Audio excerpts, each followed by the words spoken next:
Hello class, welcome to the Hello DLC lecture series. This is a City 315 class, Nigerian Economy. This is the study session 1 with the topic Economic Structure and System. Please enjoy yourself as we go through the study session together. By the end of this study session, you should be able to explain the concept of economic structure. You should also be able to discuss the importance of economic structure. Further to this, you should be able to highlight the various types of sectors that we have in Nigeria. And lastly, you should be able to explain the various types of economic ideologies that we have in Nigeria, the concept of economic structure. Economic structure can be defined in terms of institutional arrangements aimed at the decision on what, how, and for whom goods and services in an economy are to be produced and consumed. Further to this, there are also some other accepted definitions of economic structure. These are: 1. The concept of economic structure can be defined as an organizational, institutional, and social framework of any economic system, including the nature of resource ownership.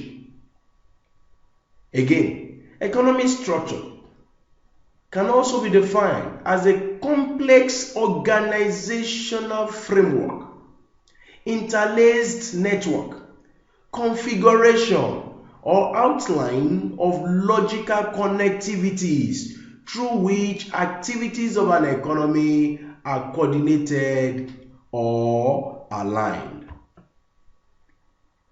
What then are the importance of economic structure?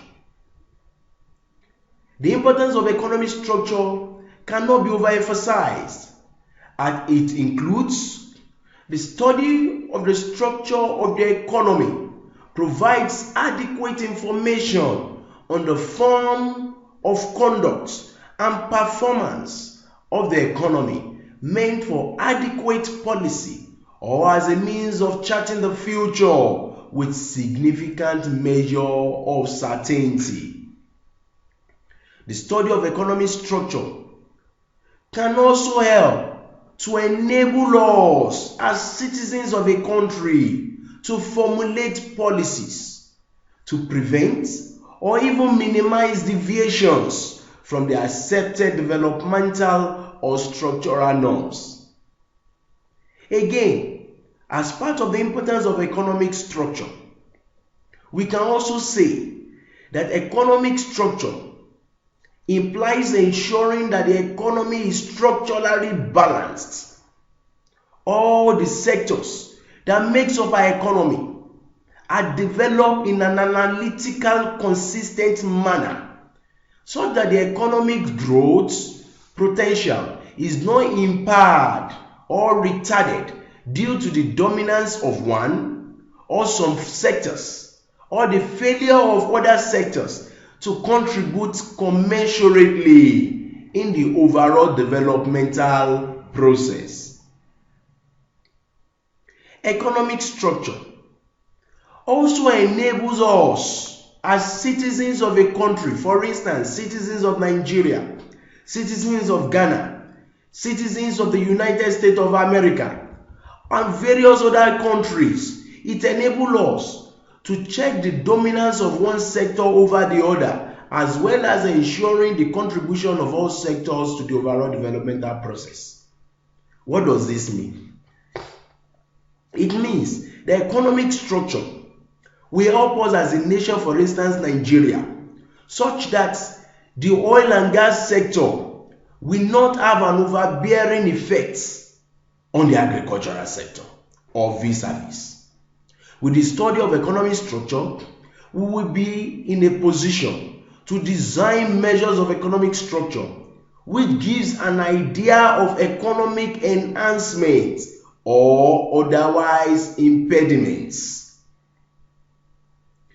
A study of economic structure will assist us in discovering the degree to which growth is promoted, to whom the benefit is accruing, or how far the process of economic independence is proceeding, and how well the scarce resources of a nation are utilized to the benefit of the majority of the citizen.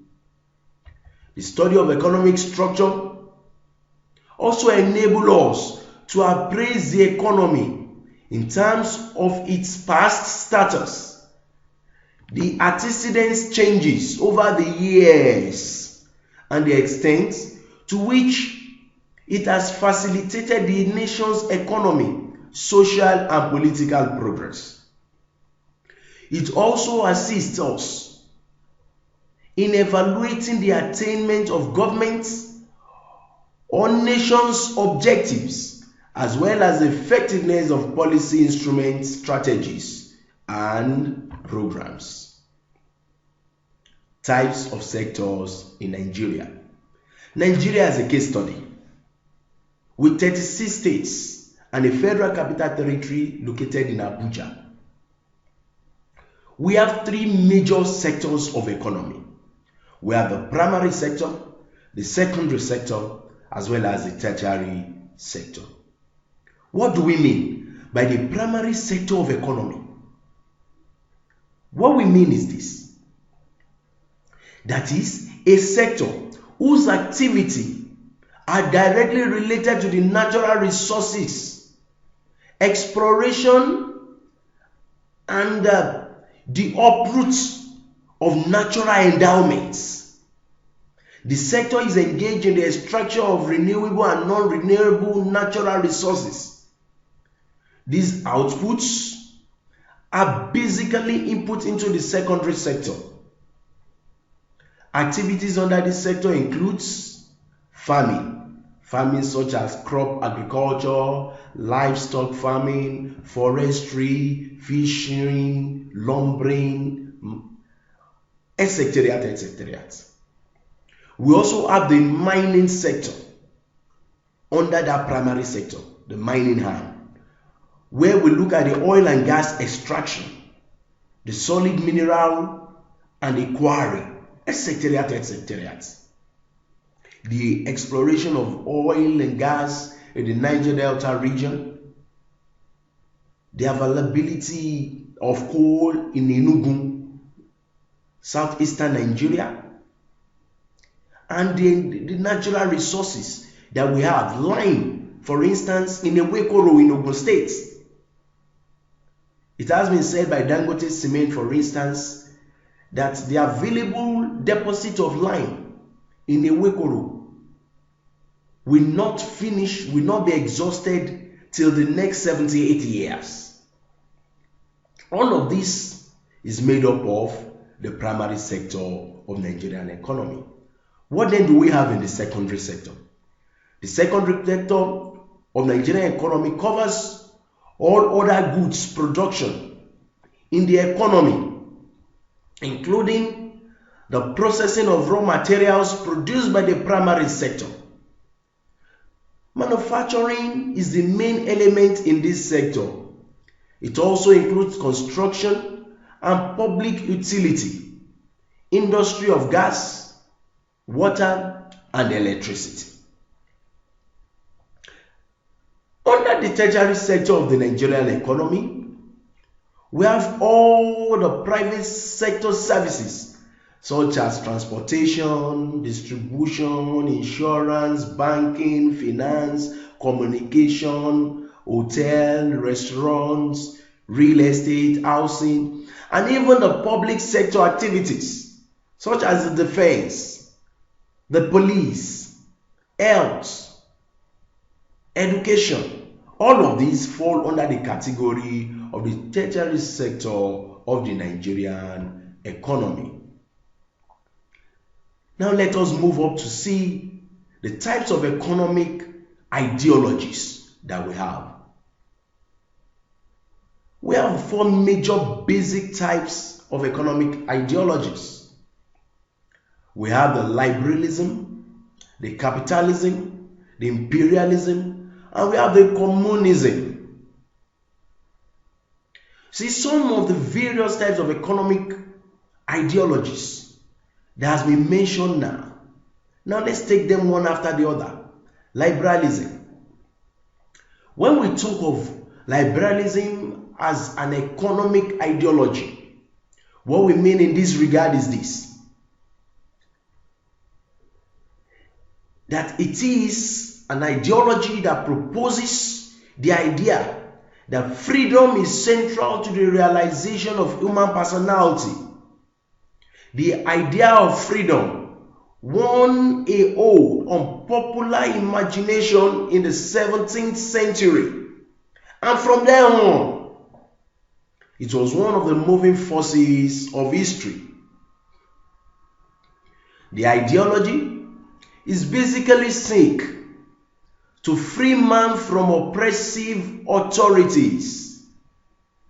This ideology was related to the Nigerian experience during the fight for independence in the mid and late 1950s. What then do we mean by capitalism?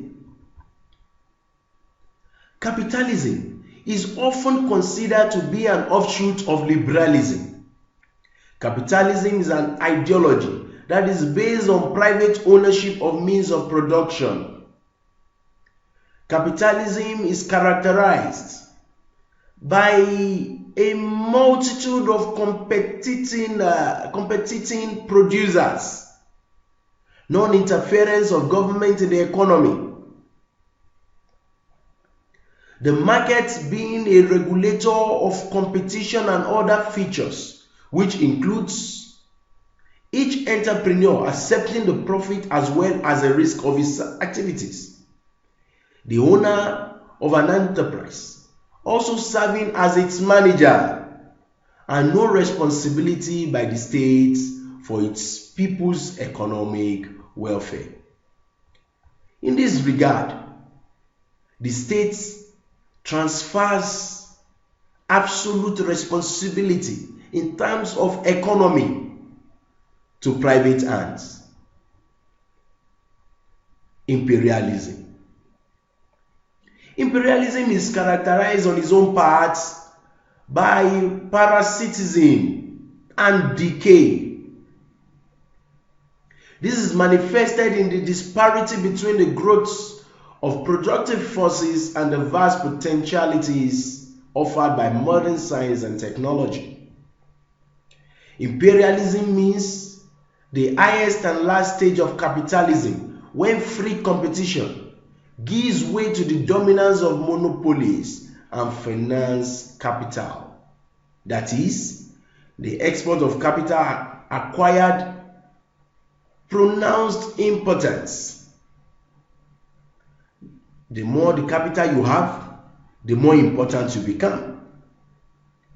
The division of the world among the international capitalists, the division of all territories of the globe among the biggest capitalist power. And that is what we have, especially today, where the world as a global village has been divided into the territories of various capitalist power. Well, communalism. This refers to the highest stage of socialism, where people receive their income on the basis of their needs. And it also refers to a system of total control of social life by self-appointed elites. Yes, we are done with the first study session of ACT 315. And I hope and believe that you have really found the study session interesting, educative, and interactive. I hope to see you in the next study session. Thank you for listening. and see you soonest. Bye.